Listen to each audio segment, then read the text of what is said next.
앞에 전작업을 통해서 한번 싹 뇌를 환기시켜 드렸고, 아 스토아 이런 거구나, 아 이게 요가의 식별지랑 이렇게 맞는 거고 윗바사나 명상하고도 통하는 거고, 그 시대적인 배경도 인도 철학하고 너무 유사하구나, 같은 말을 하고 있는, 신기하네.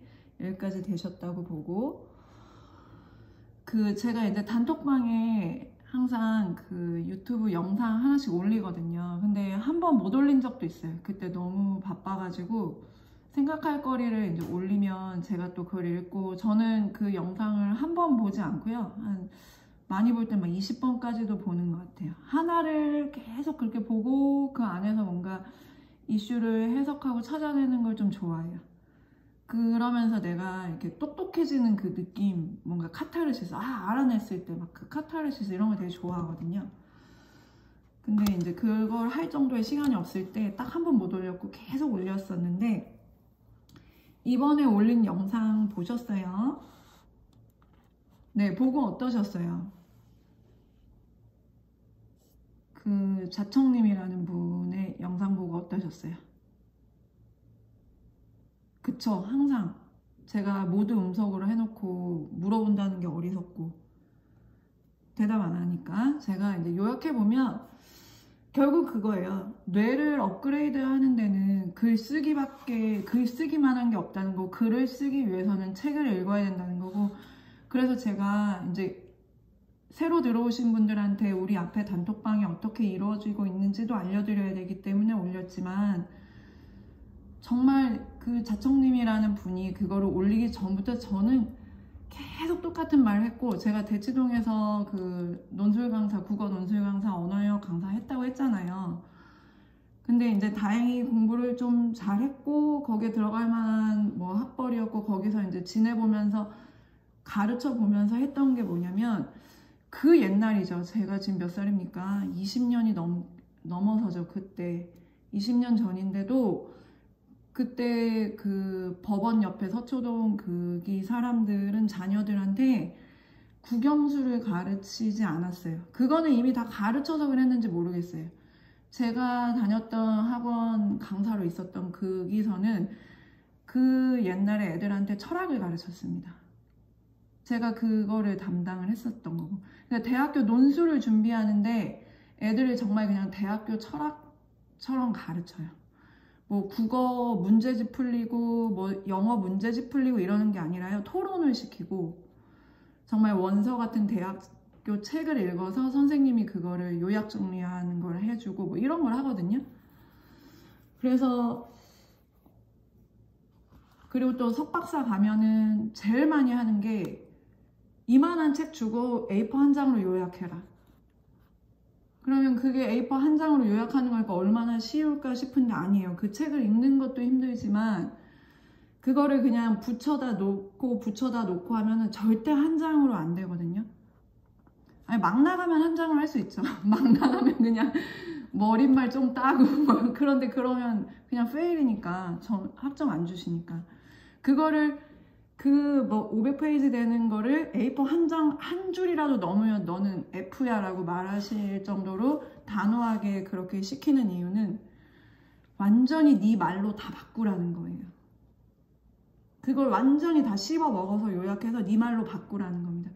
그렇게 해야 얘네가 논문을 쓸 때 표절십에 걸리지도 않을 뿐만 아니라, 그게 학자들이 하는 거니까, 그게 창출이니까, 남의 걸 베껴서 쓰는 게 아니라 내 거를 만들어야 되니까. 근데 그렇게 하면서 제가 머리가 터지는 줄 알았거든요. 정말 너무 힘들고, 근데 그렇게 했기 때문에 여기서 이제 자청님이 그런 말을 하죠. 허벅지 근육 단련하듯이 뇌 근육 단련된다 라고 얘기를 해요. 그래서 또 누구나 그렇게 석박사 하듯이 그렇게 할 필요 없고, 저도 독서 모임에서 그 올린 글을 보시면은 알았겠지만 맨날 한 줄, 문장 한 줄만 요약하라 그랬어요. 문장 한 줄로만 요약을 해가지고 내 해시태그 걸어서 올려라. 근데 안 올려주고 농담이에요. 그래서 그냥 뭐 해시태그 올려라 이런 거는 알려야 되는 게, 제가 너무 남양주 변방에 아무도 모르는 사람이어가지고 그런 거고, 더 중요한 건 그거였어요. 어쨌든 한 줄 요약하는 능력을 제가 이제 논술 강사였으니까 그렇게 하면 이 사람들 머리가 좋아진다는 걸 알기 때문에. 그리고 자청님이 한 말 중에 여러분들은 세속적이라고 느낄 수도 있겠지만 저도 그런 마음 때문에 우리 새끼들 가르치려고 했던 거거든요. 요가 선생님 왜 책을 읽어? 라고 생각할 수 있었겠지만, 그리고 책 많이 읽을 필요 없다고 했다고, 내가 제발 그런 거 속지 말라고 제가 그랬잖아요. 그 사람들은 뭐 원정희 교수님 배처럼 야, 책 많이 읽을 필요 없, 엄청 많이 자기들 읽으면서 우리한테 그렇게 말씀하시는 거예요. 안심시켜 주려고. 책 많이 읽어야 됩니다. 책을 읽는 게 무기예요, 무기. 그래서 이 유튜브 영상을 제가 요약해서 몇 문장으로 만들면, 첫 번째, 글쓰기를 많이 하면 상대방한테 많은 영향을 끼칠 수 있다. 그거는 영향력을 끼치는 사람이 될 수 있다는 거예요. 그리고 일방적으로 자기 감정에서 나오면 그게 요가 철학에서 말하는 이분법적인 태도인데요. 내가 보기에 좋거나 싫거나, 맞거나 틀리거나, 정통이거나 비정통이거나 딱 이분법으로밖에 못합니다. 그러면 비방밖에 못해요. 그게 악플이랑 다를 바가 없어요. 비방, 욕설, 비난과 논리적인 근거를 든 비판적인 사고는 다르다고 말하고 있습니다. 그리고 이분법적인 태도는 이런 논리적인 비판적인 사고 앞에서는 이길 수가 없다고. 그래서 이렇게 자기 글을 쓰면서 계속 퇴고하고 수정하고 점검하면서 그 문장 안에 빈 논리를 메꿔가는 훈련을 하고 연습을 한 사람을 당할 수가 없다고. 이 사람은 10가지의 상황을 보고 멀리서도 보고 가까이서도 보고 그 논리로 공간을 메꿨던 사람한테는 이분법은 2가지밖에 없기 때문에, 이거 아니면 저거밖에 없기 때문에 절대 못 당한다. 자본주의의 비밀 병기가 될 것이다 라고 말하죠. 안 들었네, 유튜브. 책을 많이 읽으면 다각도로 생각하게 되고, 그 다각도로 생각한다는 것이 인도 철학에서 말하는 긴 시간 넓은 공간을 활용하는 것과 마찬가지고, 그러면 자기 논리가 10개, 20개, 30개 많아지는 거예요. 그렇게 됐을 때 비판적인 사고를 하게 되는 겁니다. 그러면 자본주의 사회에서는 성공할 수밖에 없다. 근데 글쓰기를 가르치기 어려운 이유는 이렇게 논리적인 사고를 할 수 있게 만들어야 되는 거기 때문에 어려운 겁니다. 그래서 제가 국어 강사 시절에 국어 선생님들끼리 너무 힘드니까 애들을 그 국어 성적을 끌어올린다는 게 그런 말 했거든요. 정말 국어는 아무리 막 영어 수학 되게 잘하는데도 못하는 애들 있거든요. 그러면 이건 죽어서 다시 깨어나야 돼. 죽었다 깨어나야 돼. 이거는 정말 아무리 설명해도 이해 못할 때 미쳐버릴 것 같아. 막 이런 얘기 했었거든요. 국어 실력은 결정 났어요, 이미. 전생부터 막 이런 얘기 했었는데, 거기서도 글쓰기를 통해서 머리가 좋아지는 거는 확실한데, 스스로 생각하는 그 능력을 길러주는 것이 너무 힘들기 때문에 글쓰기를 가르치는 것의 어려움에 대해서 얘기를 하면서, 본인의 초사고 글쓰기를 49만 원에 파시죠? 근데 저는 그거 나쁘다고 생각 안 해요. 그리고 저는 그거 결제했습니다. 저는 뭘 배우는데 그런 거 없어요. 그리고 뭘 배우는데 비용을 지불하는 것도 저는 전혀 그런 것도 없고요. 아니, 나는 정통 국문과를 나왔고 글을 썼고 저 또 이제 책을 냈고요. 나는 석박사인데 무슨 전문대 나온 애한테 이런 생각 안 해요. 오히려 20대 때는 좀 그런 오만함이 있었던 것 같아요. 학벌이나 뭐 이런 거에 대한. 근데 살아보니까 나랑 경험이 다른 사람인데 내가 배울 게 있다? 전혀 없어요. 그런 거. 그래서 어떻게 글쓰기를 어쨌든 굉장히 신비롭게 마케팅을 잘하는 사람이기 때문에 어떻게 가르치지? 나 궁금한데 그럼 저는 뭐 몇백만 원짜리를 그냥 맨날 공부했던 것 같아요. 그래서 제가 한번 꼼꼼히 들어보고 이걸로 자본주의에서 돈을 벌겠구나 엄청나게, 그러면 저만 하는 걸로. 아니 제가 여기다가 이제 조금씩 알려드릴 수 있으면 알려드리려고 해서 제가 독서 모임이지만 앞으로 조금씩 글쓰기도 해드릴 수 있으면 해드리겠습니다 했던 게 그런 거고, 그러면 자청님한테 너무 미안한 거잖아요. 배운 다음에 그 사람은 이제, 근데 그 사람은 13억 벌었대잖아. 괜찮아. 그리고 똑똑해서 앞으로 더 많이 벌 거야. 그냥 제가 좀 공부해가지고 여러분들 필요한 게 있으면 가르쳐 드리려고 하겠습니다. 그리고 유튜브에 그 영상 요약하는 거는 이걸로 맞춰도 될까요? 혹시 보면서 궁금한 게 있었던가 하면 또 개인톡으로 남겨주시고요. 그러면 책 들어갑니다. 불안을 이기는 철학. 나를 단단하게 만드는 14번의 스토아 수업.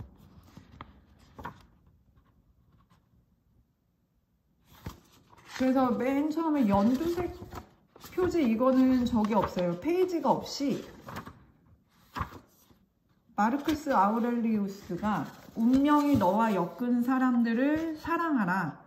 온 마음을 다해 그렇게 하라. 혹시 찾았어요? 이거는 그 스토아파에서 표방하는 세계 시민주의를 얘기하는 문장이죠. 그래서 불교로 말하면 시절이년이라는 말이 있어요. 시절이년. 저도 좀 그러는 편이에요. 사실 생각해보면 엄청난 많은 시대가 있었습니다. 원시시대부터 뭐 지금 현대까지. 그리고 엄청난 사람이 있어요. 정말 많은 나라가 있고. 그래서 가끔 가만히 이렇게 생각해보면 인간이 너무 많잖아요. 이게 아파트에서 이렇게 창문으로 저희 도로가 보이는데 지나가는 차들만 봐도 와 진짜 인간이 저렇게 많다. 가끔 소름 끼치거든요. 인간이 너무 많아서 그 중에 그냥 한 톨인 거예요. 제가 그 중에 한 톨. 근데 그 많은 사람들 중에 남양주에서 아시탄가 요가로 몇 년을 스승과 제자 또는 도반으로 만나서 동시대를 같이 보냈다. 충분히 우정을 다할 만한 가치가 있죠.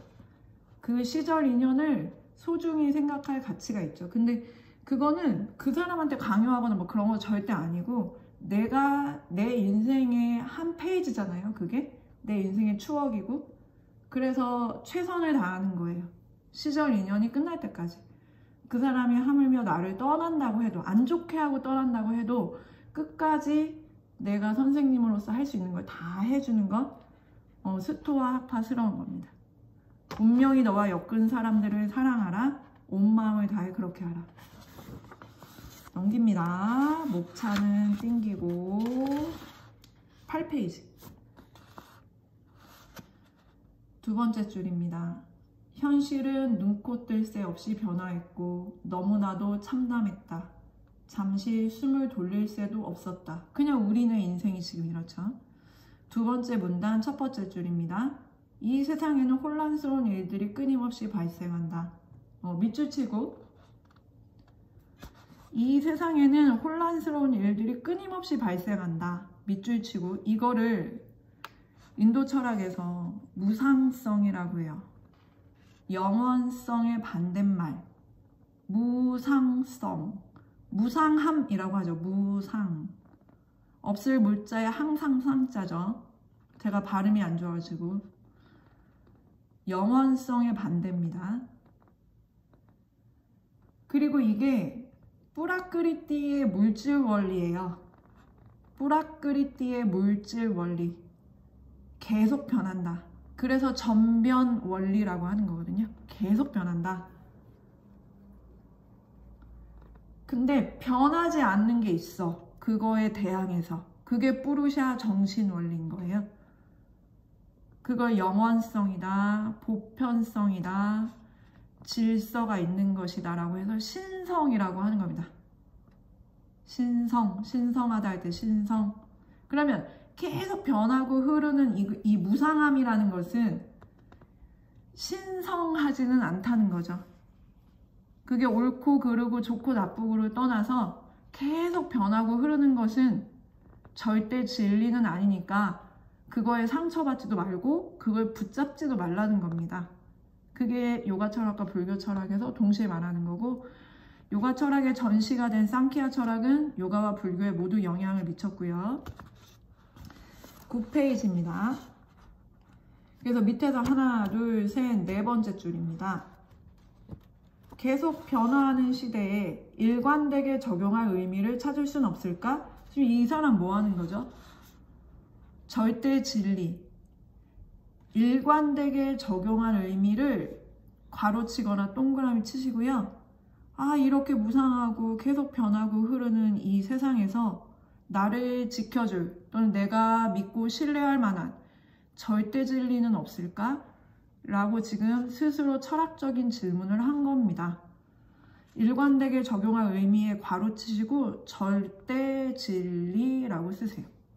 절대 진리. 우리도 그렇죠. 아, 이게 맞나 싶었는데 또 이게 아닌 것 같아. 저게 맞나? 저 사람 말 들으면 저게 맞는 거고 이 사람 말 들으면 이게 맞는 것 같아. 그러면 어때요? 내 중심을 찾고 싶어가지고 어때요? 진리는 무엇일까? 고뇌하기 시작하잖아요. 지금 그런 상태예요. 변하지 않는 것을, 그러니까 우리가 어쩔 수 없이 한번 살다가 태어나면 인생을 살다가 죽을 수밖에 없는 존재이기 때문에 여기 스토아파 설명하면서 그 얘기 되게 많이 할 거거든요. 야, 30년, 애들한테 그런 말 되게 많이 하는 30년 있다가 이 자리에서 있을 사람 별로 없어. 다 죽어, 우리.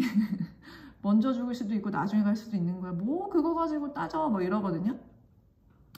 근데 그런 존재이기 때문에 인간의 유한성이라는 것 때문에 인간은 항상 끊임없이 변하지 않는 것, 영원한 것, 절대 진리 같은 거를 찾아 헤맸던 것 같아요. 그리고 그게 철학이 된 것 같습니다. 혼돈에 직면했을 때 낙관적인 태도를 지니고 주체적인 행동을 하게 하는 역경에 굴하지 않고 불안감에 휩쓸리지 않도록 돕는, 사회가 무너지는 상황에도 마음의 지반을 단단히 굳혀 삶을 지탱하게 만드는, 다음 장입니다. 10페이지입니다.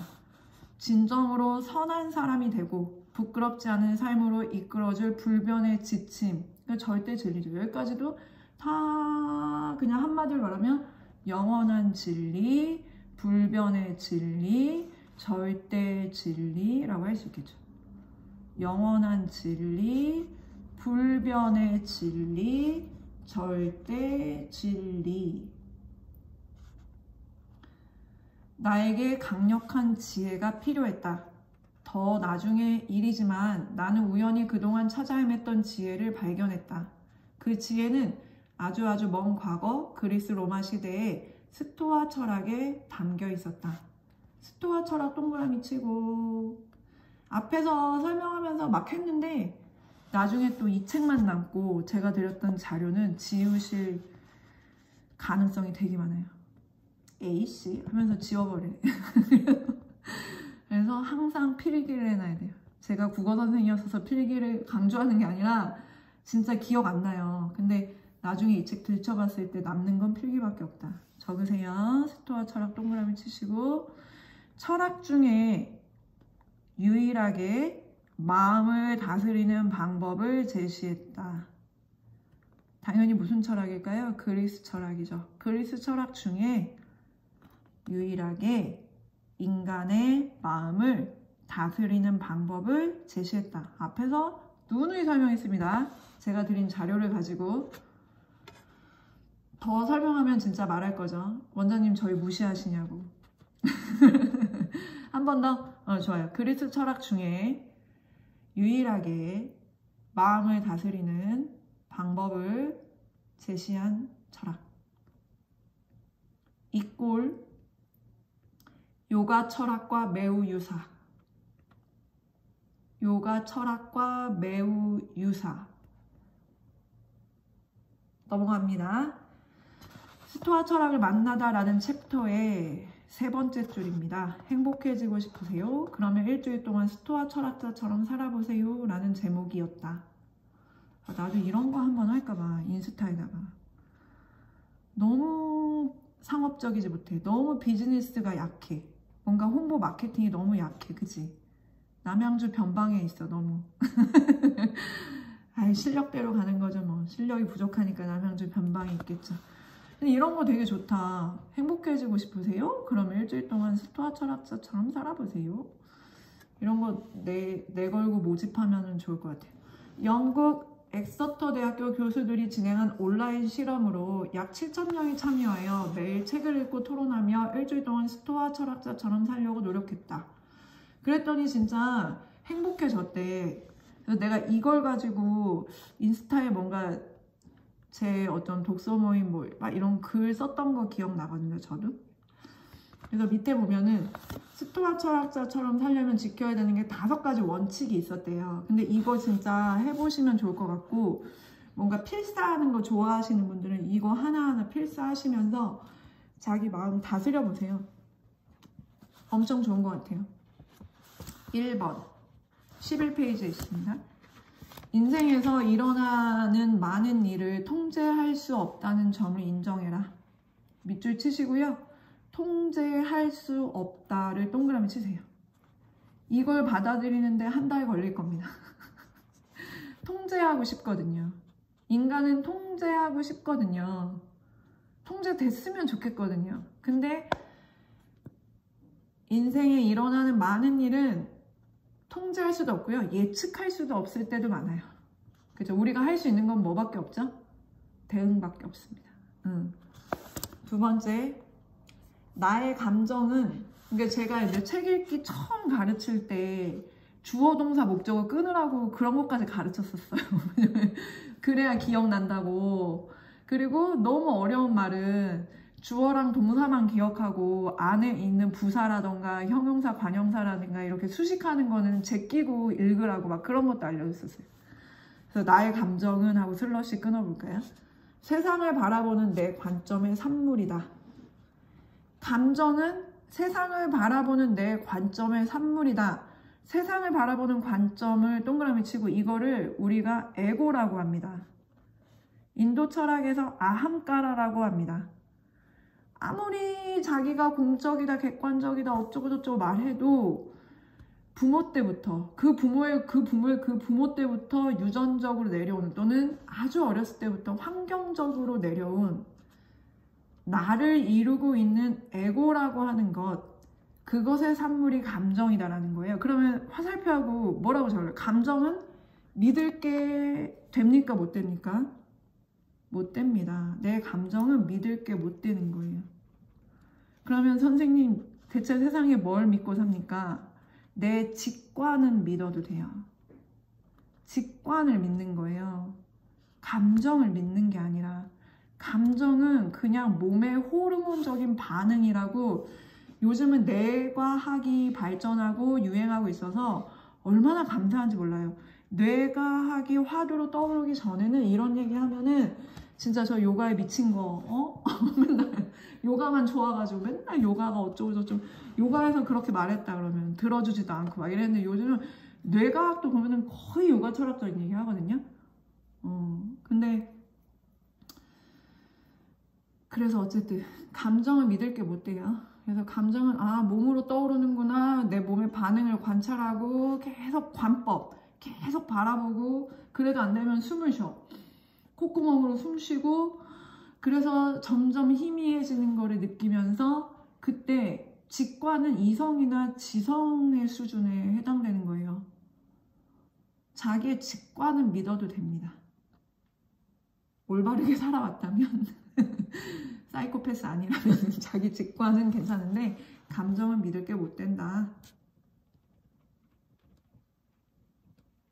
3번 모든 사람에게 그러하듯 때때로 나에게 안 좋은 일이 생길 수 있다는 사실을 받아들여라. 때때로 나에게 안 좋은 일에다가 또 괄호를 치거나 동그라미를 치세요. 이게 뿌라크리티가 말한 단일한 원리거든요. 인간은 어떤 색깔로 태어나도 단일한 원리로 살다 죽는다. 이재용이어도 전지현이어도 뭐 다른 어떤 사람이라도 계속 좋지도 않고요. 계속 나쁘지도 않아요. 그리고 좋은 일과 나쁜 일이 생기는 이 원리를 받아들이면 남의 탓도 하지 않지만 자학도 하지 않습니다. 내 탓이라고 생각 안 하는 거예요. 요즘은 뭐 나르시스트랑 에고이스트 그 구별을 많이 하잖아요. 이게 안 좋은 일에 대한 에고, 좋은 일은 좋은 거고 안 좋은 일은 되게 부정적인 거야. 그래서 어떤 사람들은 또 요즘 요즘이 아니라 그냥 인간이 다 좋은 일이 계속 있는 사람한테 가고 싶어요. 안 좋은 일이 있으면 뭔가 그 사람 탓인 것 같고, 저 사람이 뭔가 잘못했을 것 같고, 뭐 저 사람 뭐 그런 그래도 뭐 막 이런 그 부정적인 게 자기한테 옮겨올까봐라는 그 나약한 약한 마음도 있고 해가지고 사람을 몰죠. 사람을 막 코너로 몰죠. 근데 그런 거에서 좀 자유로워질 수 있어요. 그래서 제가 우리 요가원에는 요가원인데 칠판이 있습니다. 요가원인데 판서를 해요. 제가 막 뭘 적어요. 근데 그때 한번 그런 거 한 적 있거든요. 세상의 모든 일이 인과로 이루어져 있어요. 인연으로. 그래서 그 모든 일이 나만의 어떤 영향력으로 이루어진 게 아닌 것처럼 남의 일로만 이루어진 것도 아니다. 그 사람 한 명이 그거를 다 할 수는 없는 거다. 그래서 누구를 탓할 필요 없다. 내 탓도 할 필요 없지만 남의 탓도 할 필요 없다. 뭐 그런 걸 적어드린 적이 있거든요. 오래돼가지고 내가 기억을 못하네. 저 문장 외우는 거 되게 좋아하고 잘하는데 뇌가 늙나 봐요. 다시 한번 외워야 되겠네. 그거 찾아내가지고. 그래서 때때로 나에게 안 좋은 일이 생길 수 있다는 사실을 받아들여라 라는 거는 옆에다 적어보면 누구에게나 좋은 일과 안 좋은 일은 생기기도 하고 사라지기도 한다. 이렇게 이해하면 좋아요. 누구에게나 좋은 일과 안 좋은 일은 생기기도 하고 사라지기도 한다. 그러니까 그거에 연연할 필요가 없는 거죠. 누구에게나 좋은 일과 안 좋은 일은 생기기도 하고 사라지기도 한다. 4번. 나는 한 명의 고립된 개인이 아니다. 나를 인류의 일부 또는 자연의 한 부분으로 좀 더 큰 전체 중 일부로 바라봐라. 그러니까 즉 더 큰 전체 일부로 바라봐라. 그것만 괄호 치시고요. 이렇게 해석하면 좋아요. 화살표 치고 시야를 넓혀라. 시야를 넓혀라. 자기 입장 또는 자기만의 그 리그 그것만 볼 때 진짜 바보 될 수 있거든요. 멍청해질 수 있어요. 그래서 인도 철학에서 긴 시간 넓은 공간을 자꾸 말하는 거죠. 3차원의 세계에서 자기를 자꾸 보라고 객관적으로 거리두기를 해라. 관조해라 라고 그러는 게 그 좁은 시야에 빠져버릴 수 있기 때문에. 마지막 5번째, 내가 가지고 있는 것은 내 것이 아니다.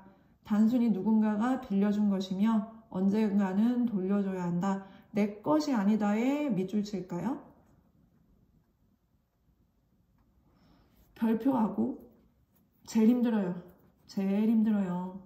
내 것이고 싶거든요. 이거 제일 힘들어요. 저도 그거 되게 반성하고 그래요. 저는 이제 학교 선생님이었으니까 그리고 그때 딱 1년밖에 못 가르쳤어요. 몸이 아파가지고 요가로 전향하고 뭐 이러느라고.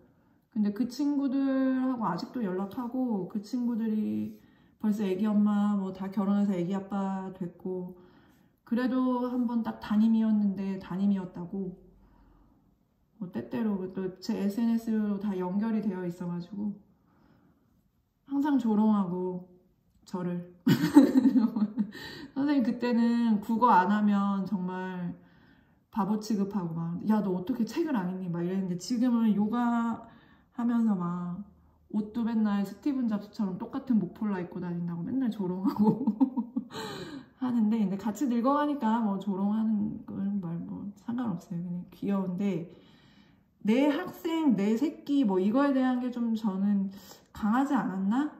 너무 담임처럼 막 그냥 요가 선생인데 그냥 동네 요가 학원 선생인데 내가 너무 내 새끼에 대한 막 얘네를 내가 막 길을 열어줘야 되고 막 책임을 져야 되고 이런 생각하지 않았나 반성을 좀 하는 편인데요.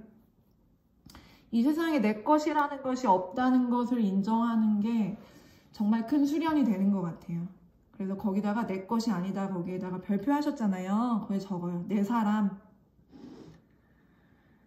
내 물건, 내 주장을 고집하고 집착하면 그게 곧 고다. 고통. 쓸 고자를 한자로 멋있게 써주십시오. 내 사람, 내 물건, 내 주장을 고집하고 집착하면 그것이 곧 고다. 쓸 고자 써주세요. 고통이다.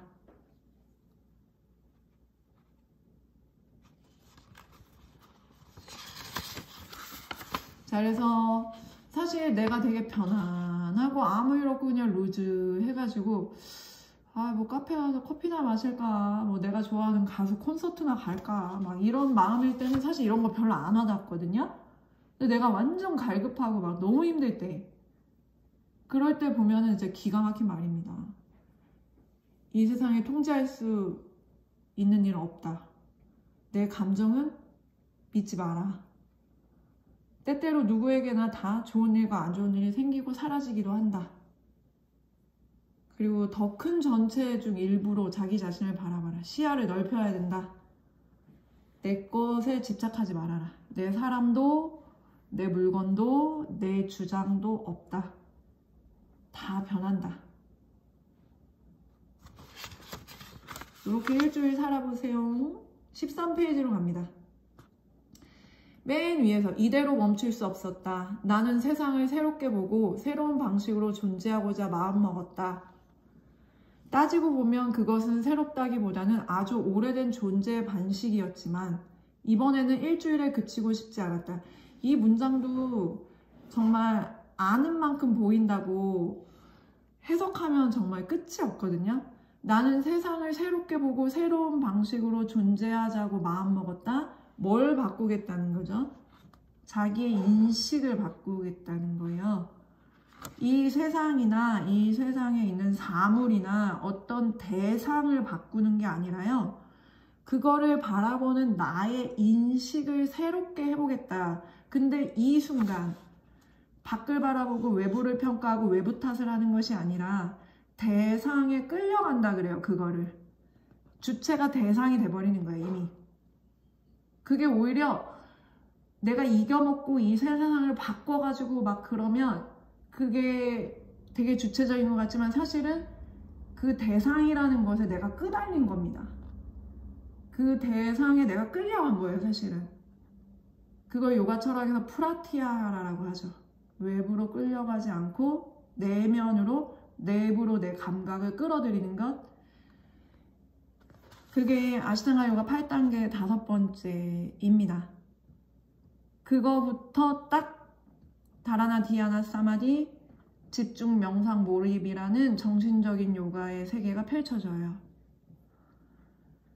내가 인식을 바꾸겠다. 나의 인식을 바꾸겠다. 지금 요 문장에다가 내 인식을 새롭게 바꾸겠다라고 정리해서 적으라고 말씀드렸고, 내 인식을 바꾸겠다. 이때부터 내 스스로 주체화되는 겁니다. 프라티아하라가 된 겁니다.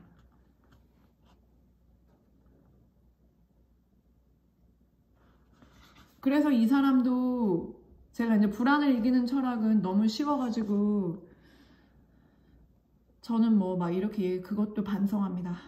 그런 말 한 거 반성합니다. 어떤 한 학생이 너무 수줍게 저한테 와가지고 선생님 사실 저는 불안을 이기는 철학 정도가 잘 읽히고요.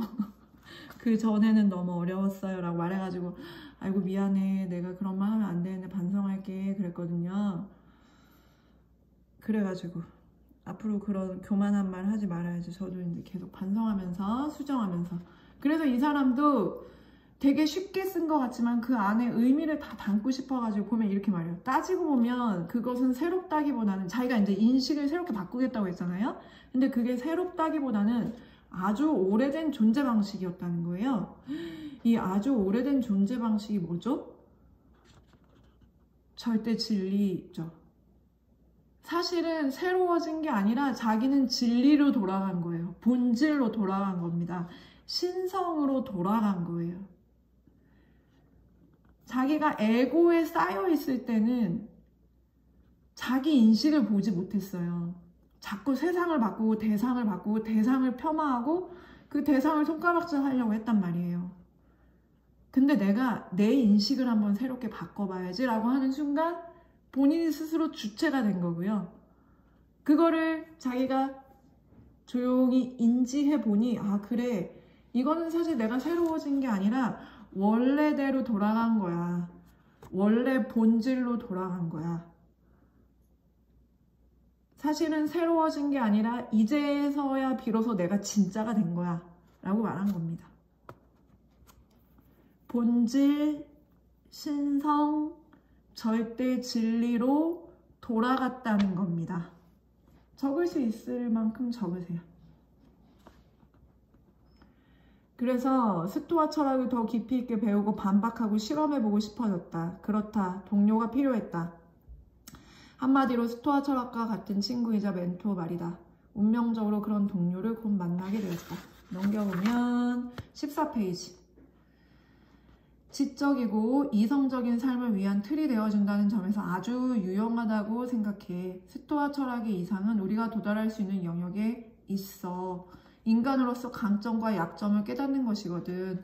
애를 써야만 도달할 수 있는 이상이나 대부분 사람이 손에 넣을 수 없는 무언가를 성공이라고 정의하는 철학보다 스토아 철학의 이상은 달성하기 쉽지 현실적인 철학이라는 말입니다. 우주를 얘기하는 형이상학적인 어떤 그런 철학이 아니라 현실에서 실천할 수 있는 굉장히 실용적인 철학이라는 말이고요. 맨 위에 지적이고 이성적인을 동글동글 치셔서 묶어보시면 제가 맨날 말하는 거 욕망이랑 감정을요. 욕망이랑 감정으로 덮어서는 절대 해소가 안 돼요. 도피를 하거나 회피가 되거나 아니면 더 욕망이나 감정이 터져 나옵니다. 욕망이나 감정은 지성으로 이해를 해서 해소해 나가는 거라고 했어요. 그게 인지행동학인가 행동인지학인가 무슨 정신과 의사 선생님 유튜브 제가 보여드리면서 이거 봐 이것도 요가에서 하는 말랑 똑같이 이게 지나나 요가야 막 그랬던 거 기억나시나 모르겠다. 거기서도 말하거든요. 그 사람의 욕망이나 감정, 그 우울증 치료하고 뭐 이런 거 하는데 똑같이 말해요. 그 자기 행동을 바꾸는데 인지를 이용하는데 그 인지가 감정이나 욕망을 해소시키는 그 과정을 보여줘요. 맨 마지막 문단입니다. 중간에 이렇게 빈칸 하나 있고 나오네요. 그렇게 나는 과거로 여행을 떠났다. 고대는 혼돈, 전쟁, 전염병, 역병, 배신, 부패, 불안, 지나친 탐욕과 기후변화로 종말이 다가올지 모른다는 두려움으로 가득 차 있었다. 고대를 동그라미 치시고요. 두 줄 내려서 두려움이라는 단어 동그라미 쳐주시고요. 이거 에리 프롬의 사랑의 기술을 그 전 책으로 했었거든요. 근데 그때 한 거에 대입하면 또 이걸로 오늘 끝나네. 29분이네. 1분 안에 설명해 볼게. 거기서 왜 에리 프롬이 사랑의 기술에서 사랑을 선택했죠? 인간의 본성을 얘기한 책입니다. 그 책은 절대 사랑을 잘할 수 있는 연애의 기술을 얘기한 책이 아닌데요. 인간의 본성 중에서 사랑을 선택한 이유가 뭐였어요? 인간은 태생적으로 분리감을 느낀다고. 왜냐면 완벽한 존재가 아니니까. 그래서 우리는 남과 여가 있는 거고, 그죠? 그래서 우리는 사회적인 동물인 거고, 아무리 뛰어난 개인도 사회 안에서 부딪히면서 성장할 수밖에 없고, 경험이라는 걸 해야 되기 때문에. 혼자서 책 읽으면 되잖아요. 책도 사실은 사회적인 거잖아요. 누군가한테 배우는 거고요. 그죠? 그래서 인간은 태생적으로 엄마한테 뱃속에서 태어나면서부터 분리감이라는 걸 느껴. 근데 그 분리감이 불안, 수치, 죄책감을 준단 말이에요. 그래서 누구나 다 하나 되고 싶어 하고 그 분리감에서 두려움에서 벗어나고 싶어 한다. 그게 일원론이다. 모든 것이 다 하나고 우리는 원래 하나고 그래서 우리는 원래 하나로 돌아가야 되고 이런 게 우파니샤드부터 그리스 철학부터 아까 소크라테스에 대해서 잠깐만 말하고 넘어갔는데 그 소크라테스 설명 보면 일원론이 나오거든요. 그게 내 편 아니면 남의 편. 내가 옳으면 너는 틀렸어 라는 이 이분법적인 태도는 그래서 절대 성공할 수 없다고 말했어요. 그래서 우리 정치인 중에서도 아니 또 이것도 그냥 개인적인 견해로 이건 공적인 발언이 아니라고 생각해 주세요. 그분의 팬도 있을 수 있는데 그냥 그럼 이니셜로 말해. 나중에 공격당하라. L군이 있고요. H군이 있는데 L군도 똑똑하고 H군도 똑똑합니다. 둘 다 정치인이기 때문에 자기 편을 들으라고 호소를 해요. 근데 L군은 나는 쟤는 절대 안 될 거야 라고 말하는 게 뭐냐면 비방을 합니다. 비방을 하면 절대 안 돼요. 왜냐면 인간은 현명하고 뭐 현명하지 않고 다 떠나서 이런 원초적인 이런 거를 칼 융이 원형이라고 했습니다. 인간이 가지고 있는 원형이라고 했어요. 누군가를 비방해서 내 편 남의 편으로 만드는 것이 이 분리감에서 주는 죄책감이나 두려움을 떠올리게 하기 때문에 절대 무서운데 저게 맞나 저게 틀리나 하지만 뭔가 깨림칙합니다. 그래서 이분법적인 태도로는 사람들을 이끌 수가 없다라고 말했어요. 그래서 저 L군은 안 될 거야. 그러면 H군은 똑같은데 똑같이 자기 정치 뭐 어떻게 해달라고 막 호소하고 막 자기 편 들고 하는데 저 사람은 왜 되냐? 논리적으로 비방하지 않고 논리적으로 굉장히 말을 잘하기 때문에 저 사람이 될 거야 라고 얘기했거든요. 다행인 것 같아. 이니셜로 하기 잘한 것 같아. 나중에 욕먹을 뻔했어. 우리가 원래 인간이 가지고 있는 태생적인 분리감에 대한 두려움, 그거는 고대나 중세나 현대나 다 똑같다는 거예요. 그래서 우리는 사회적인 동물이고 이론론을 표방하며 하나가 되고 싶어 해요. 서로 연결됐다는 느낌이 너무 중요합니다. 그래서 우리는 사랑이라는 것을 하고 그 사랑이 어떻게 본질적으로 더 역사적으로 흘러왔는지를 보면 인간의 역사가 통찰된다. 그게 에리 프롬의 사랑의 기술의 주제입니다. 그래서 여기서도 말하는 거예요. 고대에 있는 두려움. 근데 지금도 똑같다고 말해요. 우리가 살아가는 시대와 완전히 똑같았던 것이다. 왜냐하면 인간은 원형이라는 게 존재하기 때문입니다. 본질이라는 게 존재하기 때문에. 오늘날에 우리처럼 삶의 지혜를 갈망하는 사람들이 가득했다. 언제에도? 고대에도. 그들은 의미를 찾고 서로 연결됐다는 느낌을 받고자 했다. 이게 뭐예요? 서로 연결됐다는 느낌. 이게 이분법적인 태도를 취하고 싶지 않다는 거예요. 내 편 아니면 남의 편. 나만 옳고 너는 틀렸어.